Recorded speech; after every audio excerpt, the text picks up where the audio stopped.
Imagine as a young child you are told that you are going to die because your kidney is not functioning, and then 4 members of your family step up and give their kidneys to make you live.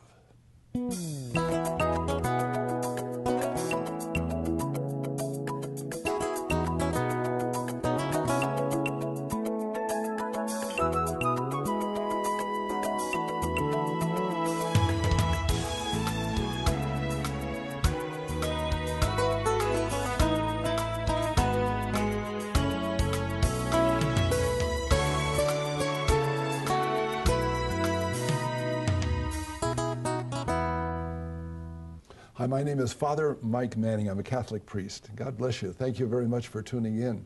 We have a marvelous program for you today, something that is really going to knock your socks off, if you will, something that's going to touch you with the power of what it means to have a family of love and what it means to have courage in the midst of what seems an insurmountable obstacle. I have a great honor to be with David today. Thank you, David, very much for coming and being with us. Coming all the way from Covina, California, which wasn't too far away. No, not too bad. Well, tell us a little bit about your situation, would you, David? It's a shocking experience to hear your story. Yeah, well, I was born with renal dysplasia, which is a condition where your kidneys are too small to function. At 3 months old, I was put on dialysis. 3 months old, 3 months you're old. put on dialysis. Yes, I was put on peritoneal dialysis where my mom had to learn how to run the machine. And I was from 3 months old till about 3 years old. I was on the machine, and then at how often would this be? Every night, yeah. Every night? Every night for about, I think, 10 hours at night for every night. So hooked up to wires and from tubes. 3 months to 3 years. Yes. And then at 3 years old, my father stepped up and gave me a kidney, gave me my first kidney transplant. So, yeah, the doctor said I was supposed to die at 3 months old because they didn't know what else to do. But then they put me on dialysis, and my dad stepped up, gave me a transplant. My. Yeah. We found out he was about 2 months old. He wasn't eating very well, and then when I took him in to get his checkup, they said his white count was up high, and they had to do more tests, and found out he did have problems with his kidneys. So at that time, we were referred to UCLA Medical Center, and from then on, just did all the testing and had to do dialysis, and from that point, that's what we did. So we cried and thought, why me? Why do we have to go through this? But you take it one day at a time and just go through it all and do what we can to make sure that he's living and getting the best care that he can. I want to know, because we're going to get up into 4 people that have done this. Yeah. I want to know their experience, but also your experience of receiving such an overwhelming gift. Yeah. But now tell us, let's move along with the story a little bit more. So, first, your father, how long did that That one lasted about 10 years. 10 years? Yeah, until I was about 13. 13? Yeah, and then I was told that I needed another transplant, that this one was rejecting. So at 13, I was put back on the donor list, and family members got tested again to see if they were compatible, and my uncle stepped up, and he actually donated my second one. So, and then 10 years later, that one lasted for another 10 years until I was about 21. And then I was told again I needed another transplant. And so we got tested again, tested family members. And my aunt, who is actually through marriage, tested, and... So she's not a blood relative? She's not a blood relative. She was really good match, though. She tested and donated. And then just about, I'd say 2 months now, I just received another one. And who was this from? And this was from... it was from a stranger, but my brother donated to a young girl, and her family friend donated to me. It was a swap. The doctor said if he takes care of this kidney, it could last 20, 30 years. They don't know, but I know he's going to take care of it, and we have all the faith we have in God, and we know he's going to do a great job with it and take his meds and, be on time and do everything well like he's supposed to do. So it's wonderful. What's going on, especially with a family that would be willing to go to that extreme to make sure that you live, to make sure that you continue to be who you are? Yeah, I mean, there's not enough words to say thank you. Like, I can't even express my thank you enough. You know, I wish there was, you know, money I can give them, an island or something, but there's nothing I can give them, you know, except to, you know, live life to the fullest the way they want me to, you know. Tell me a little bit about your dad. Let's go through some of the people that have made this sacrifice for you. Yeah. What kind of a spirit would say, okay, here, take my kidney, and this means being operated on. This means major surgery and removing the kidney. But now we have two kidneys, and a person is able to live with one. Yes, and they're able to live with one. It's possible, you know, for them to have kidney disease later, but it's a very, very rare chance, But still, there's a sacrifice they're making. There is a very big sacrifice, yes. A deep act of love. Yes, yes. For doing that. Tell me about your dad, though. Tell me, where does this sacrifice come from? I mean, he told the doctors that, you know, when I was younger, when I was three months old, that I was telling them, you know, well, I wasn't telling him, but I was, you know, hurting. He didn't want to see me hurt anymore. And at 3 years old, when I was, you know, constantly on dialysis, doing all this machines, going all this hospital visits, that I told the doctors and I told my dad I wanted to die at 3 years old. And he said, I can't handle this. Is there anything I can do? He said that he was, you know, he constantly tells me this story to remind me that he was up, you know, walking up and down the hallway, you know, asking God why, what should I do? And just by chance, a doctor from UCLA happened to bump into him and say, you know what, we can probably help your son at UCLA. So they took me over there, and next thing, you know, the ball got rolling, and he gave me a transplant, so they gave me a kidney. My. So, if that doctor wasn't there, I don't know if I'd still be here. That was one of those angels that comes into our life that all of a sudden can open a door that seems to be closed. Yeah, definitely. Wow. And so the second, tell me about the second now. Second one was from my uncle, Uncle Art. Yeah. He, you know, he was young at the time. I think he was about 27 maybe. But he, you know, our family is very, very close. I would imagine you're very close. Oh. Yeah, we're a very close family. I mean, it's whatever, by any means necessary, we help each other. So, and he just happened to step up. It happened to be his time, and, you know, he donated. And he said he would never second-guessed it, anything to help me. So, and same with my aunt. She said, you know, even though she's not family, technically, she's family. You know, we consider her family no matter what. And she said she never would regret it, never second-chanced it, just did it. And as well as my brother, you know, my brother, he just donated, and he said somehow he knew that it was going to be him later on in life. When he, you know, I actually found a card from 6 years ago that said, you know, if you ever need my kidney, I have it for you. Get out of here. Yeah, and that was 6 years ago, and I never thought it would happen, and it did. So, my little brother. How long after you've had an operation to remove your kidney? I'm going to get to them before I get to you. Okay. How long is the operation, and how long does it take to get back to functioning again after that operation? Okay. Everybody was in surgery probably about 3 to 4 hours, and then they were out the next day. Really? Yeah, out the next day, walking the next day. It's very, very easy and very simple for the donors. Yeah. Amazing. Yeah. So. But yourself, it's a little more complicated because I would imagine there's things like scar tissue and all kinds of further complications. Yes. Tell us a little bit of that. To do mine, they had to, especially this last one, it was about 8 to 10 hours, and they had to do, you know, remove scar tissue. They had to remove my dad's old kidney to fit this one.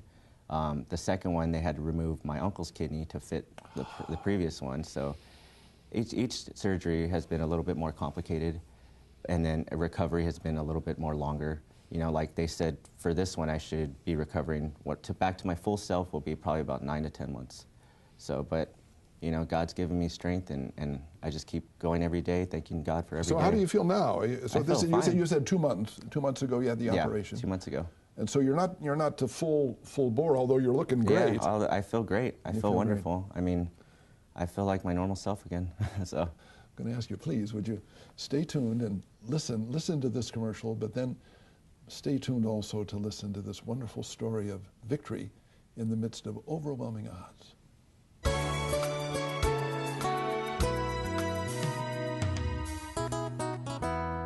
I don't know about you, but one of the greatest things in life would be to have real joy, to have that peace that fills our life. Gosh, in the midst of all the conflict, the war, the division, the brokenness, the striving to be better than other people, oh, our hearts can be just torn up, and we can't find the peace that has a real reflection of joy.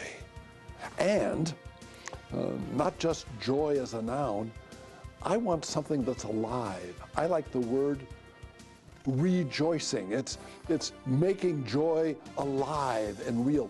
I want rejoicing. And brothers and sisters, that's what we have in the Lord Jesus Christ. God coming into our life with forgiveness, with peace, and real joy. Oh, I mean, it's more than a whole bunch of money. It's a whole bunch of power. It's a whole bunch of satisfaction. Joy and the rejoicing that comes from it is what I want in my life. I'm thinking of St. Paul when he said, listen to this letter, something that he said to the Thessalonians. He said, rejoice always, pray without ceasing, in all circumstances give thanks, for this is the will of God for you in Christ Jesus. Now, I want to send this booklet to you, Rejoice Always. I want you to get a flavor of that power, especially in your loneliness and sadness, and let the joy, the rejoicing flood you. For your gift of $2 or more, you're going to help us if you will, I want you to experience God's love. Please do that right away. You're going to be enriched, you're going to be empowered, and joy can be yours.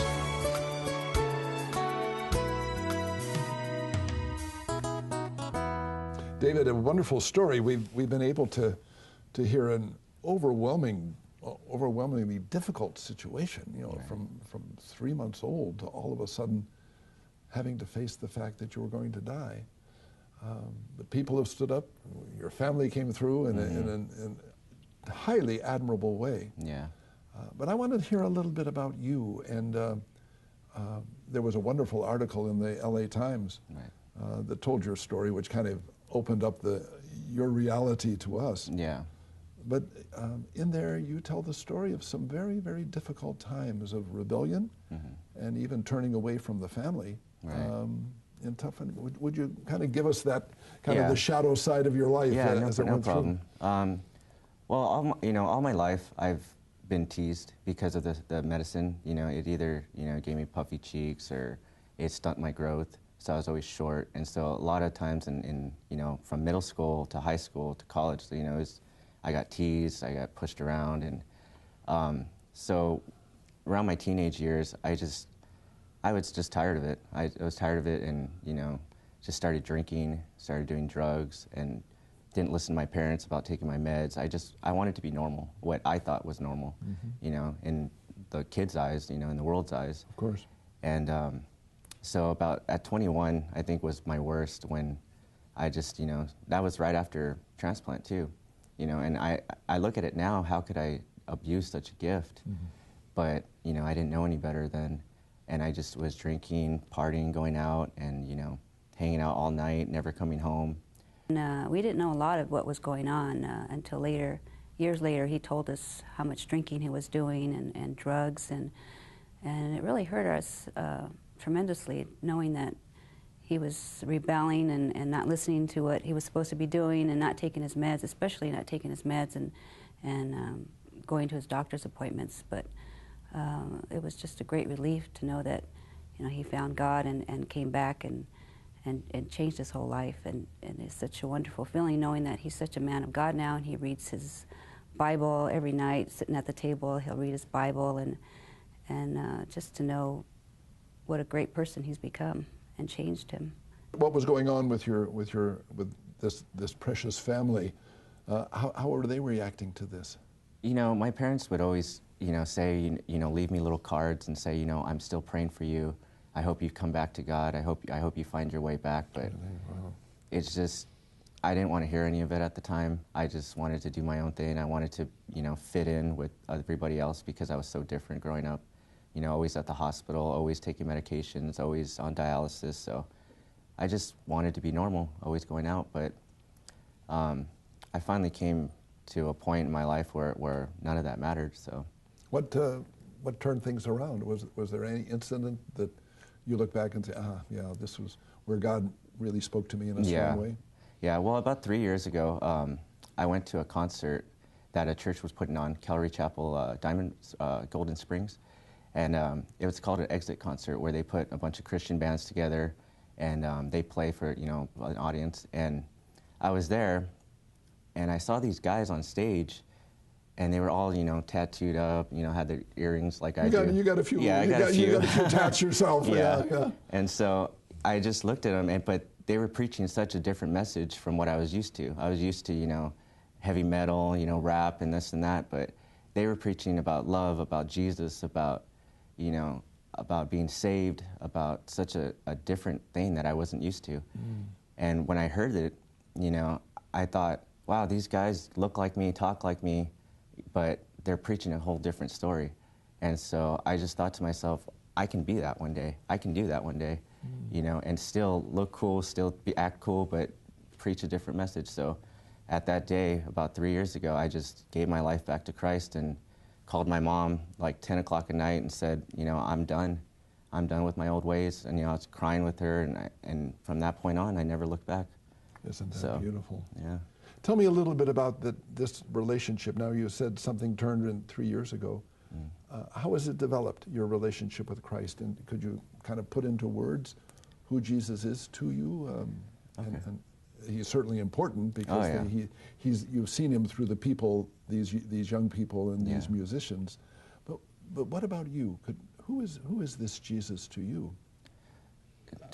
To me, he's my everything, my savior, my love, my everything. I look back now and everything in my life had a reason and had a purpose. And I know that now. Back then I didn't think I did, Even at 3 years old, having a death sentence given to you, you can still see that as a way of God working in your life? Oh yeah, definitely. I could see now that I was here for a purpose, that I'm here for something. And I think it is to give hope to other people and, to help them with their struggle.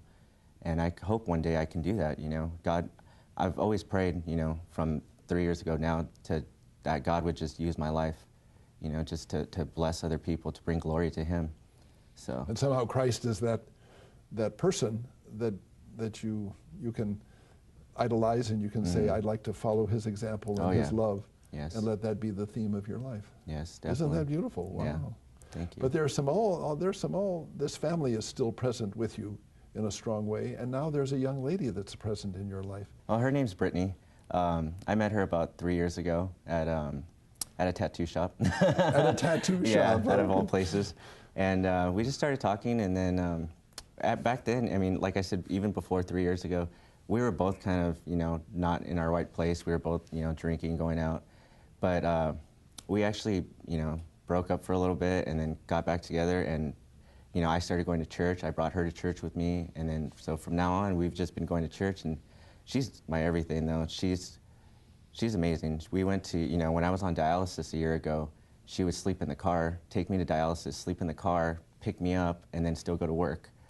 And I mean, any woman that can do that deserves, my heart and so much more. So it kind of made me love him more, seeing everything that he's had to go through. And it just opened my heart to how somebody could still be so humble and so loving, even though God has put them through such a hard thing. That you have to take it day by day. God puts things in your path for a reason, and at the moment you may not understand what it is, but later on down the line it's going to bring something greater.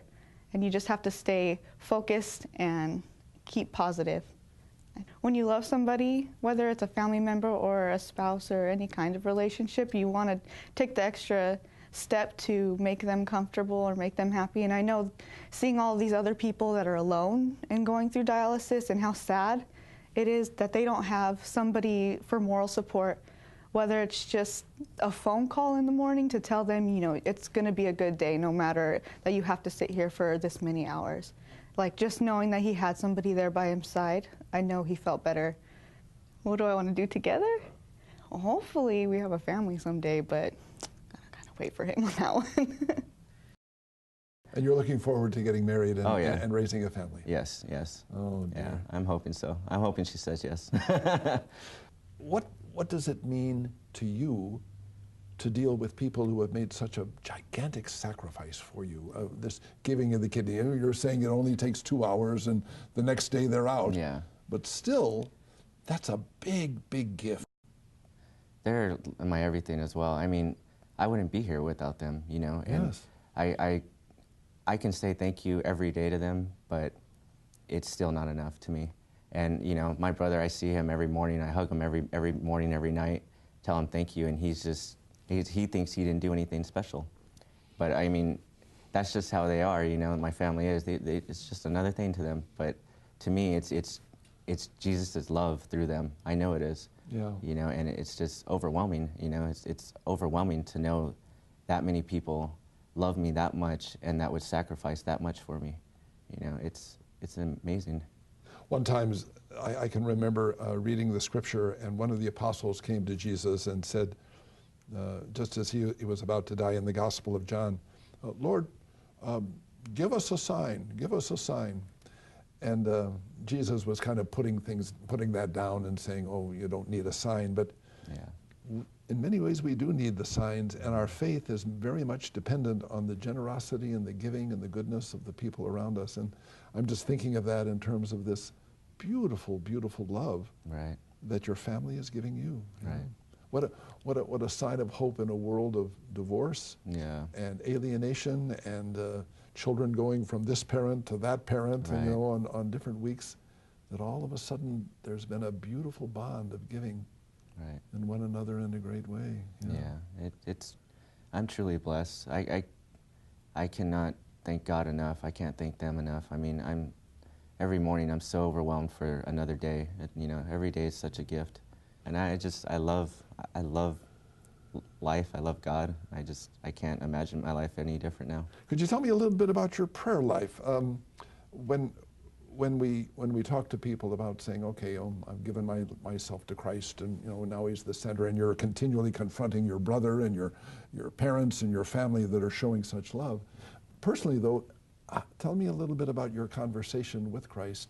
Okay. How does that happen? And could you help us to maybe be better people that pray? Okay. Yeah. Well, every morning I try to pray before I get out of bed, just to say thank you. You know, just thank you for my senses, for my sight, for my everything, for my breath, and you know, I read the Bible usually every day, and then go to church every Wednesday night, Sunday night. But my prayer usually is just to thank God for such wonderful people in my life, and for myself for allowing me to live again, you know, and for just for other people, for people on dialysis, for people waiting donations. You know, I pray for them. I pray for, you know, my parents to, you know, stay strong, for my brother to stay strong, for all my donors, for, you know, all the poor kids that are in the hospital waiting for kidneys, just for everybody. You know, there's such a need out there for help. Stay tuned. We've got a miracle worker here that's going to be praying for you and for your needs. So please stay in tune.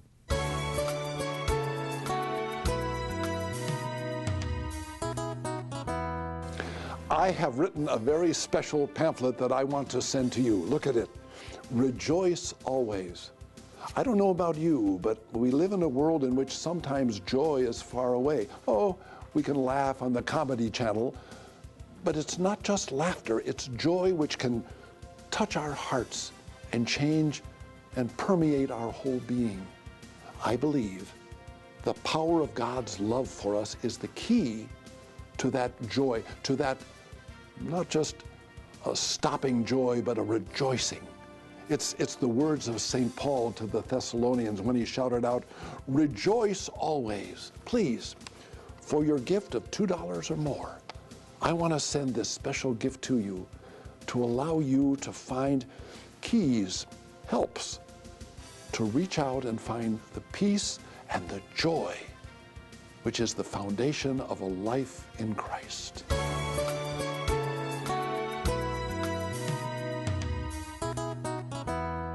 David, you've spoken of your deep desire to let your life influence the lives of others and bring others to Christ and bring others to a sense of hope in oftentimes difficult situations. Right. You started an organization called Ignite. Right. What does Ignite stand for? Ignite stands for In God, Now I Trust Everything. And what you're trying to do with this, and people can get in touch with that through our webpage, through our Wordnet.tv page, and what you're trying to do is offer that hope and that direction to people that are suffering. Is that right? Right. I'm trying to help like transplant patients and their families with such things that maybe the hospital might overlook, such as parking permits, food vouchers, eventually, you know, hotel stays. It's just, you know, I've seen families that have been sleeping on the floors at the hospitals, you know, asking for money for food, and I just want to help out in any ways possible. You know, I feel God's put it on my heart to help them out. You know, if you've gone through the road, you know I've exactly done it so what many happens. times. So. Yes, yeah. Oh, how wonderful. Yeah. So. Well, David, one of the joys of this ministry is that we get people to, not only do I get to communicate with you, but I get to communicate with the people at home, and they offer their prayers, they offer their petitions to us, and I'd like to have you pray with them if you would. But listen to some of these. Sylvia, she's from North Carolina. Please help my family to come together, you know, like this. Marlene from New York, healing of mind, anxiety, and she needs a job. You know? She worries too much. This is from Wisconsin. This is Pamela, needs healing for her eyes, and she's losing her eyesight. You know?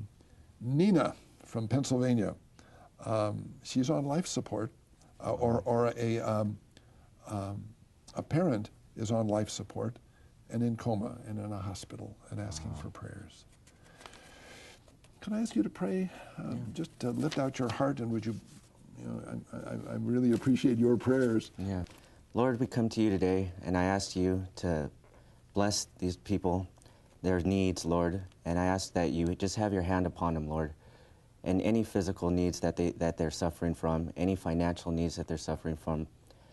Marriage, or you know, if it's struggling, Lord, I ask you to just lay your hands upon it, be a part of their lives, Lord. Show them that you can work miracles, that you can give them back hope. Just give them strength, Lord. Give them such a empowerment that they know that it is coming from you, Lord. And I just ask you to bless these people, Lord. Keep them in your prayers, and just continue to give them blessings, Lord, in your name. Amen. God bless you, David. Thank you very much. And thank you very much for your faith and your prayer, and may Jesus' love for you always make you smile.